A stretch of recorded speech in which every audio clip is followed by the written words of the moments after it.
A problem brewing for the Democrats, and some of you aren't going to like this take. Every time I turn around right now, I'm hearing Gavin's going to win in 2028, Kamala's going to win, Pete's going to win, this is the future, Corey's the future, Hakeem Jeffries is the future. Slow down. I'm not saying that it's not important, and I'm not saying that you shouldn't have eyes on 2028, but I do think we are not paying enough attention to 2026. I was listening to this fantastic podcast. It's called Open Source. It's with Christopher Lydon. He actually basically started the first ever podcast. This episode was about the hard work of organizing, and a couple of things came up in this. The first thing, the parallels between the 1968 Nixon-Humphreys race and the Harris-Trump race, which are super interesting if you're interested in that. But more importantly, one of the things that they talk about is, what do the Republicans get so right about organizing?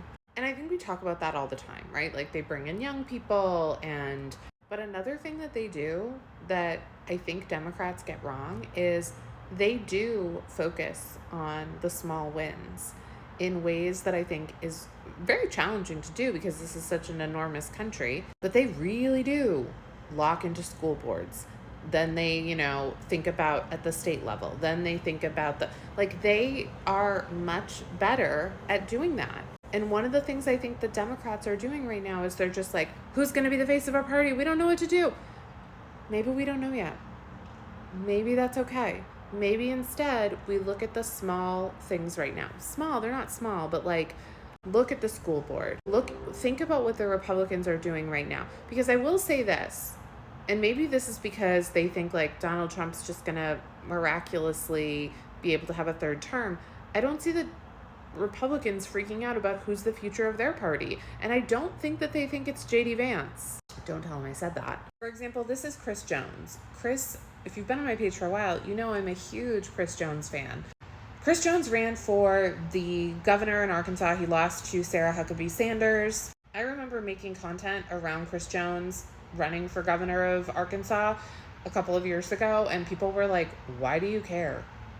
Democrats were like, why do you care? It's Arkansas.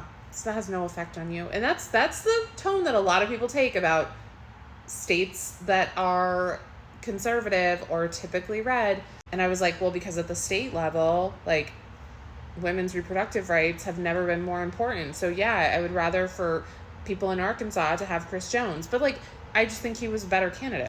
Well, he has now said that he is going to be running for U.S. Rep, and he is going to try to defeat six-term Republican French Hill. This is a lot sooner than 2028.